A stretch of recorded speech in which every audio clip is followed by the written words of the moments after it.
So trees are pretty cool. And trees are a data structure, I think, that lends itself a little more easily to visualization and like real world use cases. And some real world examples of a tree are the DOM, which we'll learn about later, the document object model for an HTML document. This is actually a tree. I don't know. There's somewhere out there must be a good tool to visualize it. I should actually search for that. And you know,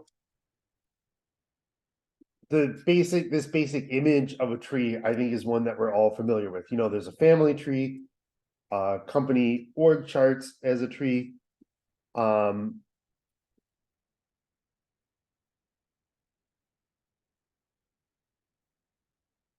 And then another example of a tree is the file system.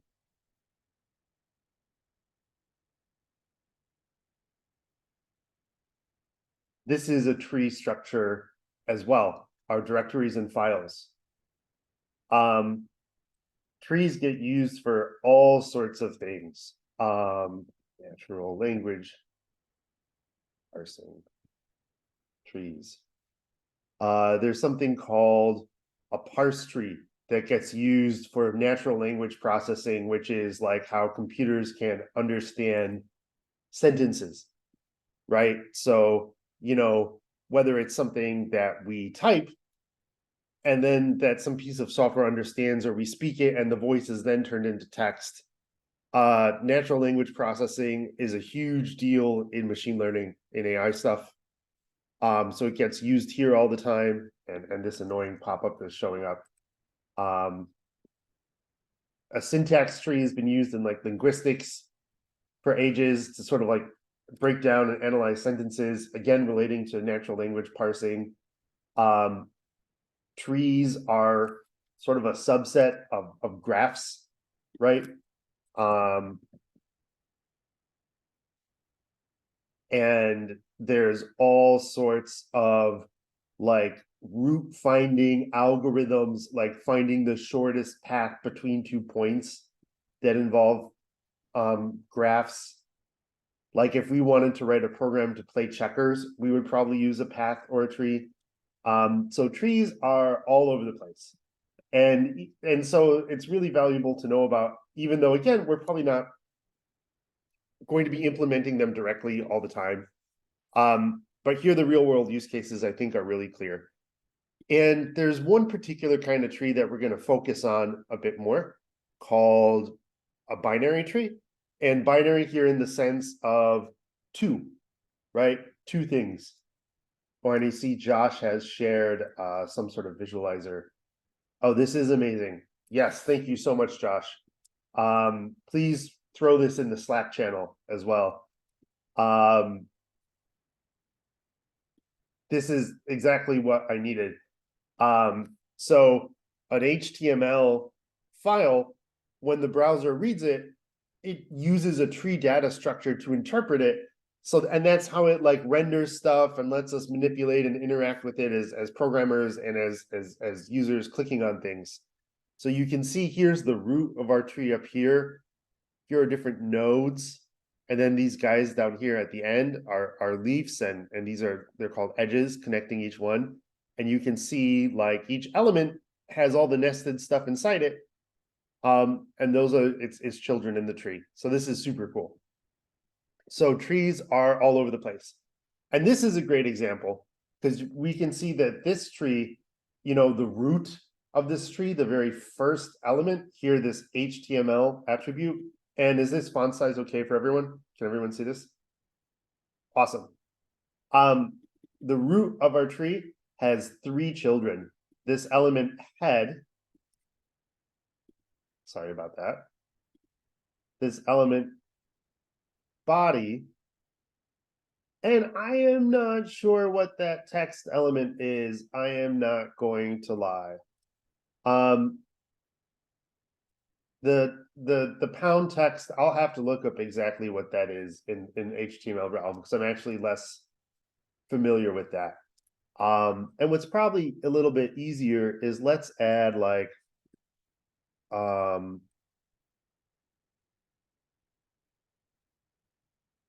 does it let me add anything here?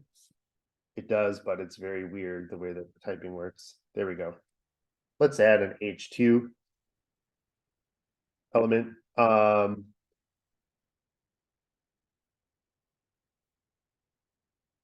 Let's see if it shows up there.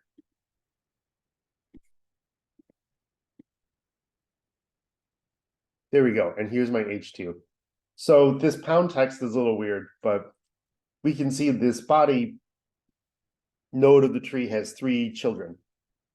H1 here and H2 here, and then the div over here. And actually give me just one moment. I do apologize.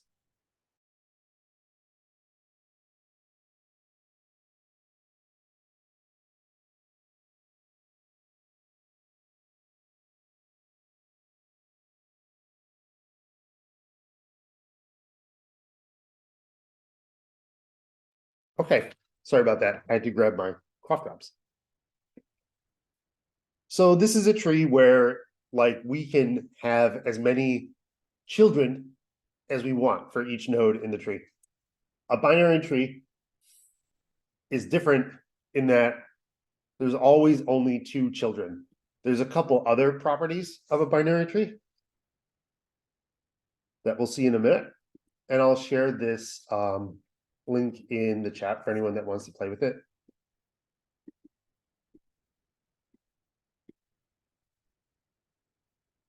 And there's a couple things going on here that I will explain.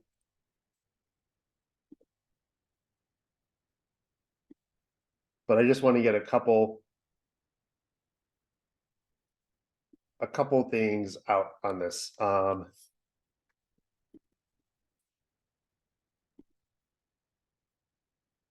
And then we can talk about what we're looking at. Actually, I'll make this a bit bigger.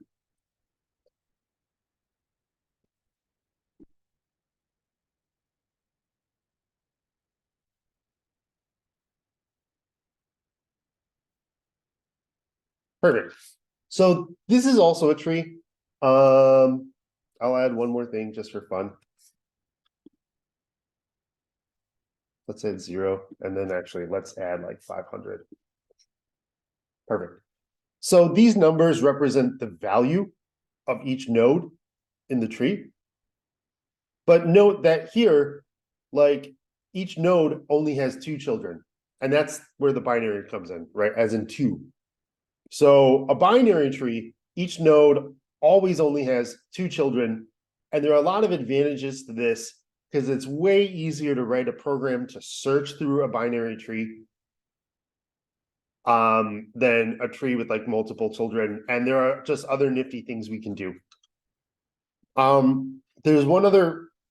So as you can see here, this is not just a binary tree. This is also a binary search tree, which has a very particular meaning.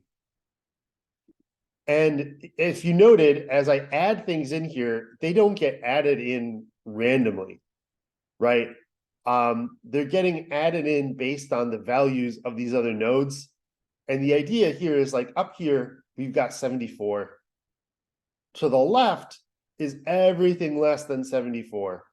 To the right is everything greater than 74.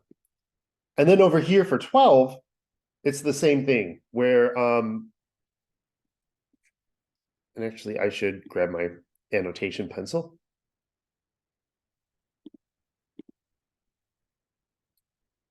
Over here, we've got 12,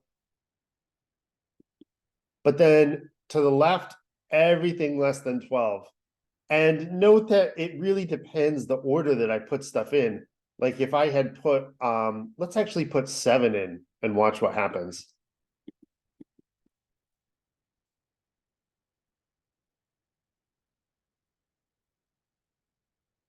So check that out, right? The algorithm basically said, hey, is 7 bigger than 74? Nope. Let's go to the left.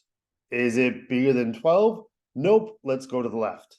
Is it bigger than 1? Yes. Let's go to the right.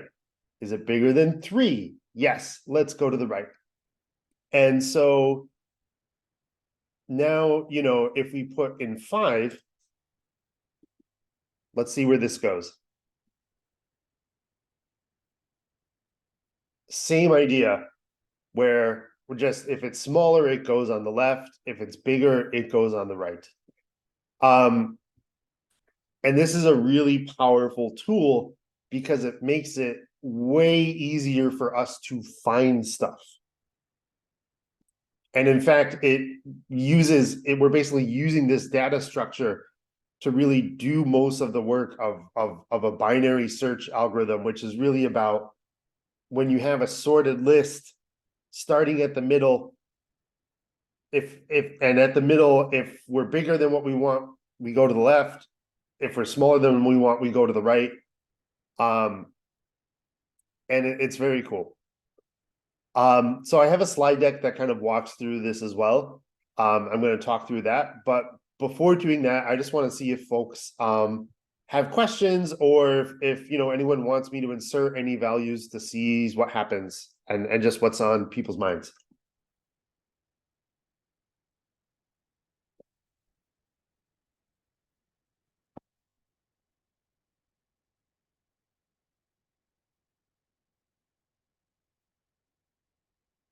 Cool. So let me get rid of my annotations. Yeah, Josh, this is the big scary binary tree. Not so big, not so scary.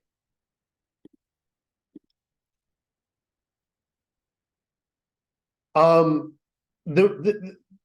bit of this slide here talking about recursive data structures defined in terms of themselves, that's a little fancier, and we don't need to worry about it as much, though we'll talk about it. But it is kind of cool, and it is part of this. Like, each little bit of this tree is also a binary tree. Right, so our tree data structure, it's sort of like the next step after a linked list, but before a graph. And for a graph, think about these nodes with like lines going across and in really whatever direction we want, right? A binary tree where each node has 2 children. We often call these nodes, we'll just call them branches. A leaf is a node without any children at the bottom. So again, with this metaphor of a tree, the tree literally branching, and then when you get to the end, you've got a leaf. I'll probably end up just calling them nodes, but the specific terms are the root, the one at the very top. And again, think about the root directory in the file system, right? This / is short for root. Have you ever heard of root user, the super admin user? So this is the root of my whole file system. And this is crazy long. So I don't know how to make the tree command shorter off the top of my head. But there's undoubtedly a way to do it. Maybe is it like depth 1? Let's see here. L for level, max display depth. So let's try tree L2, tree L1. So there we go. That's interesting, and that's more useful to see. Right, this is the first level of our tree. Here, everything is going to the right instead of down. It gets a little big when we get to L2. Right now, this is getting to be a bit much. But this is our tree. We've got a root, we've got branches, we've got leaves, and these connecting lines are called edges. So again, I'll mostly use the term node. And if you look at this, each of, like, we sort of have a subtree over here. In fact, if I use my little annotation tool, and draw again. This could be its own tree. This could be its own tree. Our tree is sort of made up of trees. Let me go ahead and clear that. And so that term recursive data structure is a little fancy, but that's the idea that it captures, is that just like with a recursive function, a recursive algorithm, we're calling it itself, it's defined in terms of itself.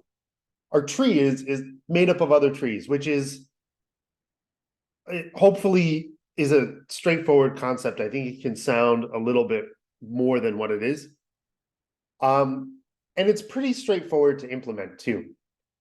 And I might implement this in a minute in some code. But you can see, just like we made a node class for a linked list, sorry, the way we're doing this here is we're not using that sort of parent class that we did before. Each instance of this tree class is its own node. And we set a value, and we set the left child or branch and the right child or branch. And right here, we're creating one, and then we give the value, and the left child is another node in the tree, right? Which then also has stuff, and the right one is as well. And we could even do this with a dictionary. And I think what I'll do in just a moment is implement this as a dictionary so we can see. But I want to pause here, and I'm curious if folks have any questions or things that you're curious about, or things maybe you'd like me to touch on. And Josh, great question. Can you store the same value twice?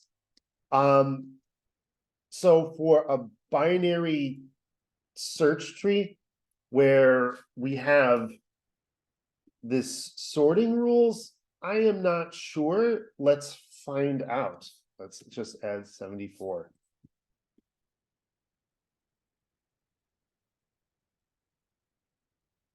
Yeah, indeed we can. And here, let me use 12 as an example. So I think that'll be a good one. So we can, and actually I did not recall how that worked off the top of my head, but that's the beauty of sort of this binary search tree, where the idea is that the parent node is somewhere in the middle, right? We don't know exactly where in the middle because it depends on what order we insert stuff. But we can add more things because bigger things just go to the right. And Brian, let's see, you were asking, would 74 again go to the right of the bottom 74? So that's a great question. Let's actually try this and find out. And actually, I want to just get a normal drawing. I'm not sure how to figure out the colors. So if I apologize that this is this terrible color yellow. There we go. That'll do it. So if we insert 74 again, well, Brian, actually walk me through this. Like, remember the rule is, if it's smaller, it goes to the left, and if it's bigger, it goes to the right. It looks like if it's the same, it sends it to the right, because that's what it did here. Let's find out. I'm actually not 100% if we do it again. That actually would be fun.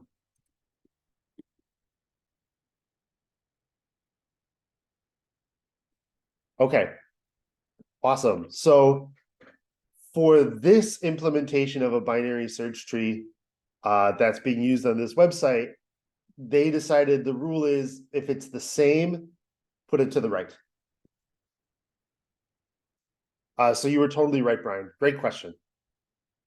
What else is on people's minds? Questions, things to talk about, go over, whether it's about this or sort of about this sort of simple implementation of. Now note that this does not have any sorting right? Like the sorting here, I'm sort of doing manually by like setting the values. We haven't gotten to that point yet of managing, like keeping the tree sorted as we insert stuff. And I see in the chat, Matt is saying, basically it goes through each node from the top. And if the new number is less than the current node, it goes left. And if the new number is greater than or equal to the current node, it goes right. And that's exactly it. And you can see that in this example here, this is a sorted binary tree. Like with 56, 22 is less than, so it went to the left. And then we inserted 10, and that's less than 56, less than 22, so it goes to the left. 30, less than 56, greater than 22, goes to the right. 81, greater than 56, goes over there. And Andrew, correct. If it's 56, it would go right. I don't know off the top of my head if sort of like some people implement it where it goes left and other people implemented it where it goes right, but that kind of makes sense to me. That way it feels like less than is sort of the important part in some ways. So if it's equal to, it goes to the right. So yeah, if we did 56 again, let me actually grab the annotation tool. If we did another 56,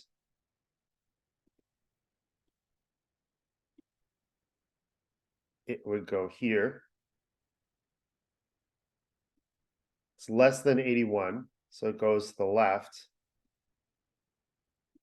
And it's less than 77, so it goes to the right. And I'm getting a whole lot better at drawing with the mouse.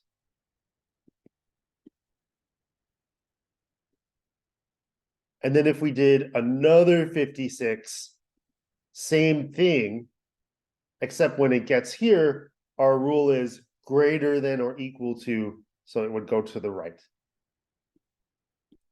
Yeah, great question, Andrew.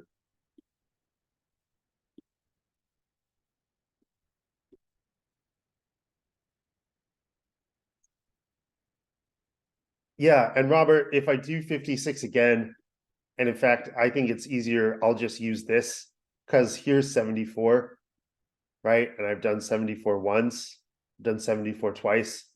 Let's just do 74 a third time.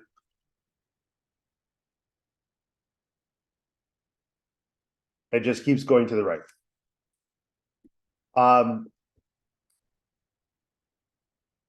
Yeah, the greater than or less than, to answer your question in the chat, Brian, about the rules being arbitrary. Let's just say that the rule is that greater than or equal to goes to the right, because I think that's going to make everything simpler just to be consistent. And my guess is if it's implemented here, that's like the standard implementation for a binary tree. And that's how a lot of stuff in programming works. Like someone has to choose what the standard is, and then everyone just sort of follows it. Like there's all these interesting things with like, how do you represent an integer in binary? And if to deal with negative numbers, should the bit, the 1 or 0 representing the negative sign be at like the beginning or the end, and someone just has to decide. So yeah, we're going to decide if it's the same, it goes to the right. And yeah, Robert, it is a little funny to see it kind of going like this. And that is one of sort of the interesting things of a binary tree, that like we're not necessarily going to get like it's an organized structure, but it's not necessarily like symmetrical. That's the word that I'm going for. Anna, great question. Does the search part come in implementation, like a function that's searching for a particular class instance? If I'm understanding your question correctly, yes. Basically, we would have to write some sort of function that takes this node of the tree as input.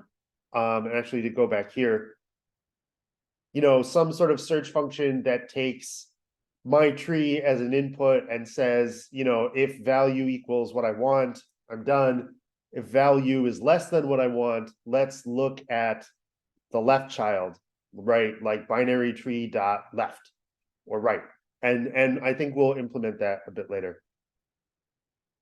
And great question, Matt. What happens if you implement a negative number? Let's find out. Goes to the left of 0, which makes sense, right?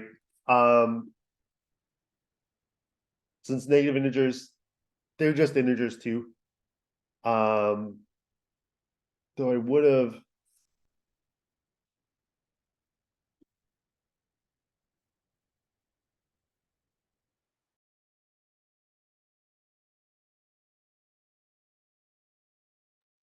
Excuse me.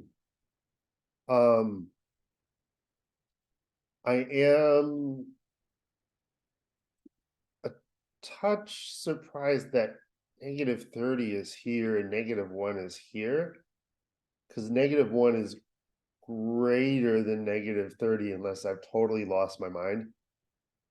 But to be honest, I could just be getting confused. Yeah, or it could be that maybe they goofed in their implementation. So that one does throw me for a bit of a loop there, because unless I've totally lost my mind, negative 1 is greater than negative 20. Yeah, so that might actually be a bug on their part.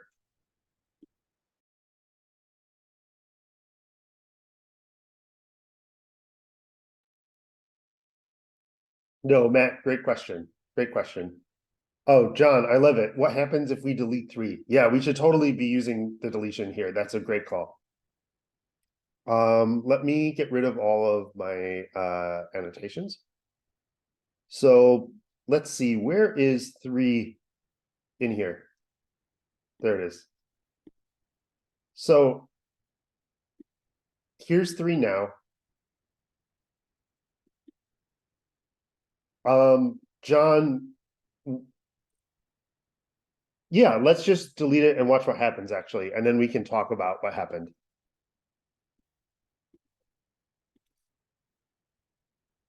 Delete 3.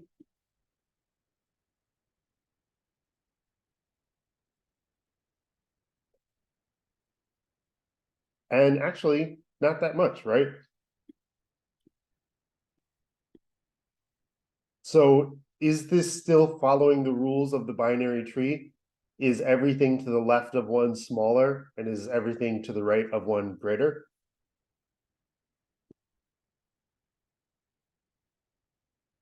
Yes, it is. And that is one of, I think, the cool things about like a sorted binary tree is that like it's very easy to manipulate like this and have it maintain its structure. Yeah, great question, John. And here, let's actually look at finding, how about let's find 12. So note that when it got to the first 12, it just stopped because we found 12. These both have the same value. So in a sense, it shouldn't matter which 12 we're looking at. And also the binary search tree doesn't really know that it has multiple 12s and it doesn't care. And same thing if we look for 74. Oh, well, it just stops because it's our first one right here. It's not even that interesting. But how about, let's insert 73.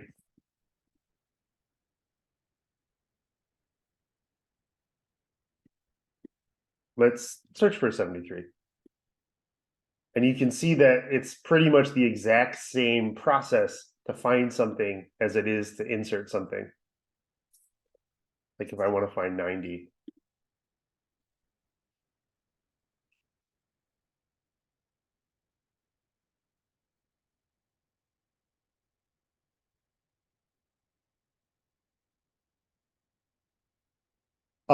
What other questions do people have, or what other things are people curious about?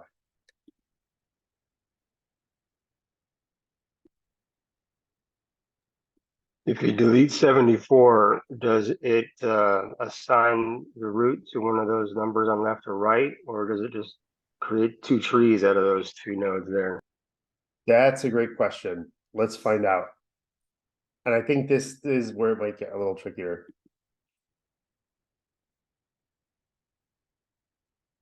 So there, it did something pretty interesting. Let's see what happens when we delete 73.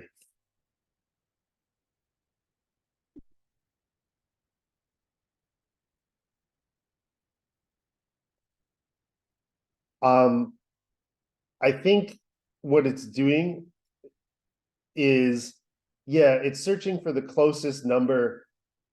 I think that's exactly what it's doing. It's searching for the closest, well, the closest number would actually be 90. So it seems to always be going to the left. I would actually have to look up exactly what the logic of replacement is. And I'm curious here, if we delete 50, is it going to go for 12 or is it going to go for 90? So we could have got a 90 as well, and 74 and so on. Like that would have also worked. Um, it would have to go to 107 first. Uh, that's true. It has to go to 107, but it's skipping over. It was skipping over this 12 before. I'm not exactly sure what the logic is there, to be totally honest. Binary tree root removal, and there's a term for this.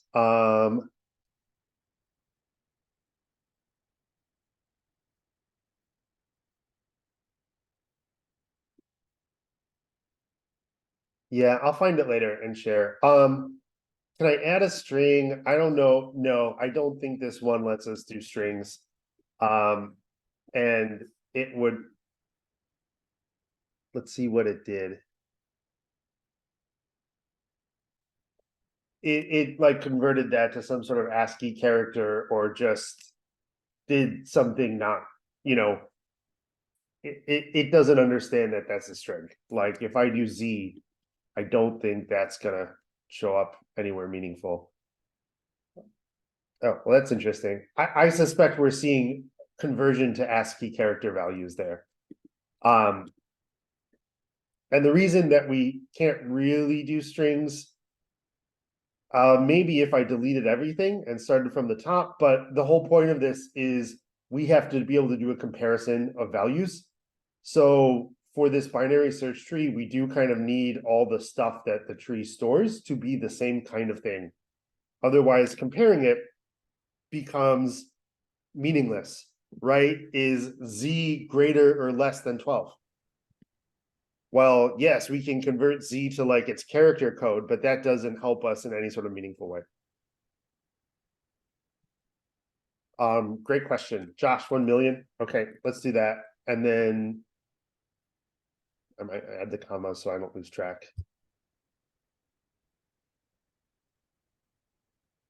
Let me do 1 million. 1,000, 10,000. I'm not sure how big it lets me get. Let's see here. It might have capped me at 1,000. So the Z and the A has sort of screwed everything up. Let's see if it can find and delete the Z.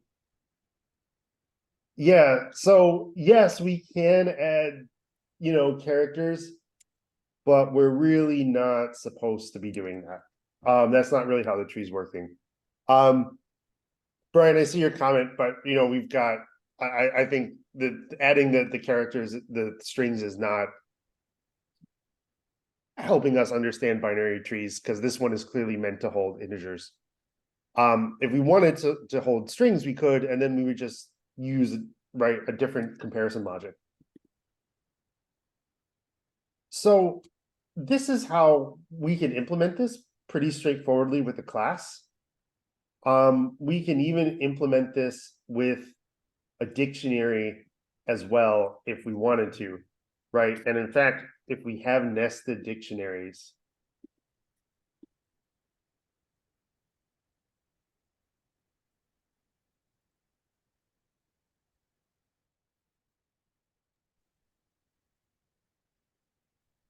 we can do a very similar sort of thing.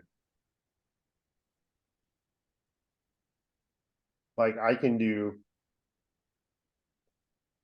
root equals dictionary, value equals 5, left is another dictionary, right is another dictionary. And now I guess the value, if we're keeping this sorted, let's just make this like 2. And then for the right, the value would be something bigger than 5. So let's say 12. And left is something less than 12, so let's make it 11. And right is something bigger than 12, so let's make it 13.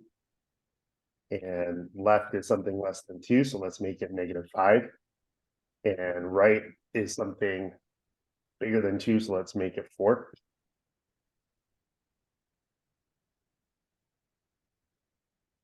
So I actually, and in fact, I apologize, this in itself needs to be, really, it would look like this.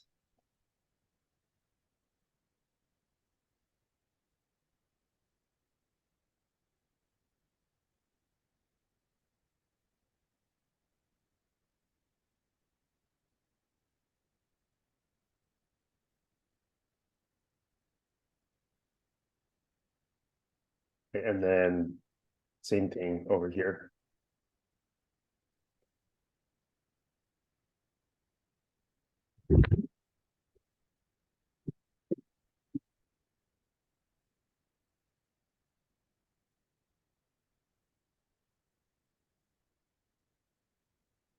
Let me just, sorry for all the typing. I think as soon as I get this done, I'll just show the whole thing. So I think I've got that left. I need a comma. So let me make the font size a bit smaller here so we can see the whole thing. String literals. And then what's our problem here? Oh, because this needs a value. And it looks like this red squiggly here is because I have a period, and I have a period here as well. So this is also a tree. This is a binary sort tree. And in fact, I can, to implement that class, I'll just call it class. I'm just going to call it tree node, so that way, if we want to sort of use the approach of the linked list yesterday, where we had sort of a class to manage the tree, we can.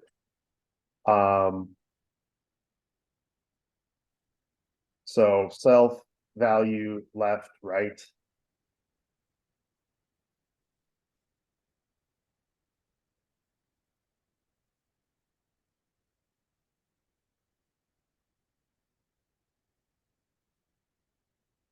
And I won't write out the whole thing here, but I'll just do a little bit of it.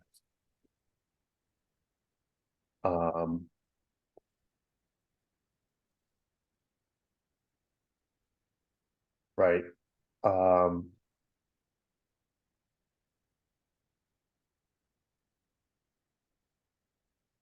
Of 5 and we node of 2, and let's just do none and none for left and right. And then here we'll do another tree node of, what did we do for the other one? 12. So 12 and none. So I only write same values, 5 to 12, 5 to 12. I didn't write out the whole thing, but this is the same implementation really as what we have on the slide. And of course, this should be, I actually need to assign those things.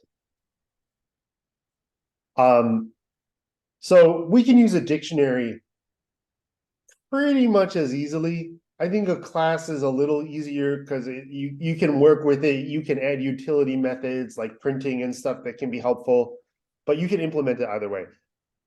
So I wanted to show this, and I want to check in and see what questions people have or bits about this that people might want me to go over.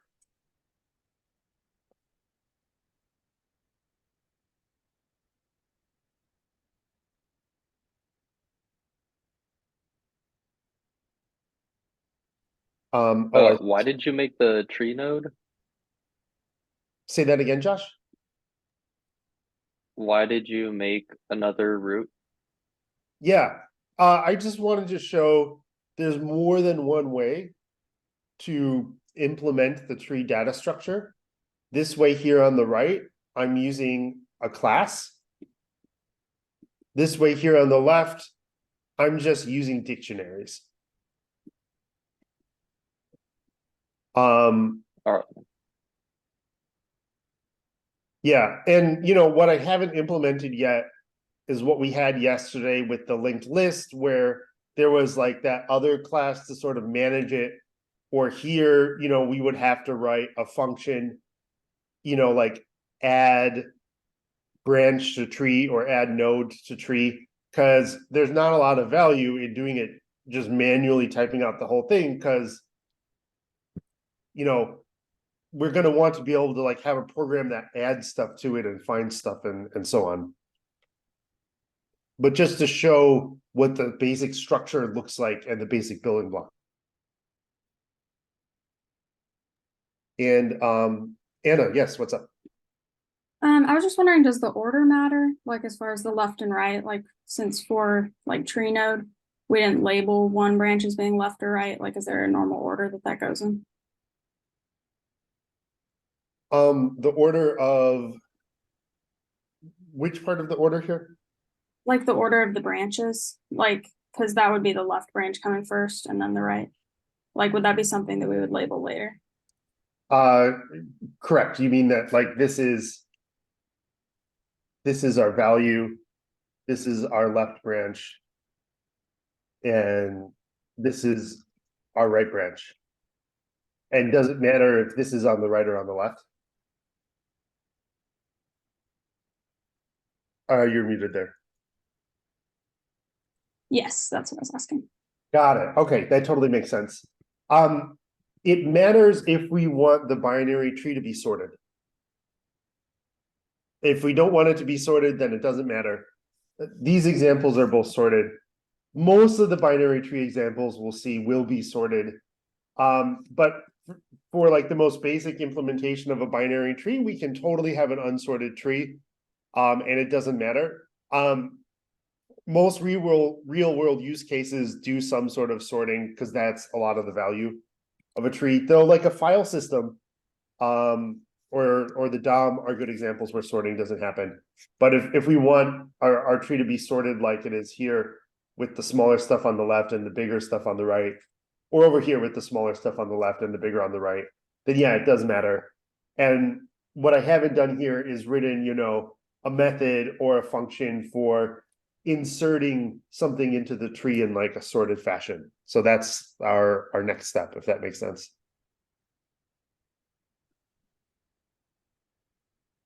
Good question. And I see that Matt threw something in the chat about deleting tree roots. This site looks great. Actually, I'm not familiar with this site. So Matt, awesome. Thank you for sharing this. And actually, if you don't mind like cross-posting this in the Slack, that would be awesome. I'm not going to walk through this all now, but it looks like they kind of walk through each step. And there's like always like variations on how to implement this stuff.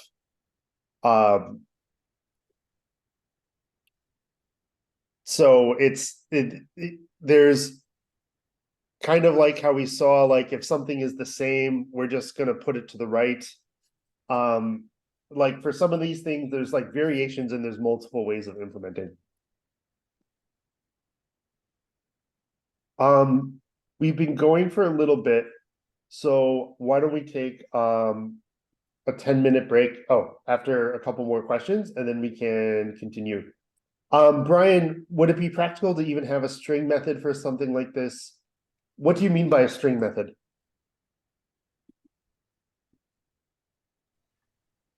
Like, would it, I was just I mean, because so when I was looking at how to do a string method for the linked list, it got a little bit complicated. But for something like this, it seemed like, I guess would you want a method that would print out Uh, the whole okay, tree as a string method? the Dunder string method for our node class, you mean? Yeah. Got it. It would totally make sense to write a string method, and the answer is it totally depends on what we are putting in the tree. Like for this, this is a relatively straightforward example of where I'm putting integers in the tree. And so the Dunder string method, we can write it for all cases, it would just be different for what we're doing. Like maybe we're putting dictionaries in here.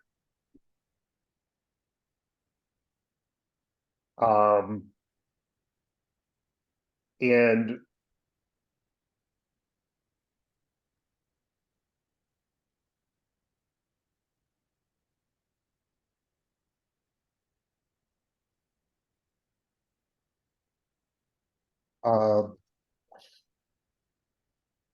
excuse me, maybe we're putting dictionaries in here, and for some reason, we want to have the tree sort by the ID of the user. Maybe there's like an email in here too, or whatever. So like we can put more stuff in there.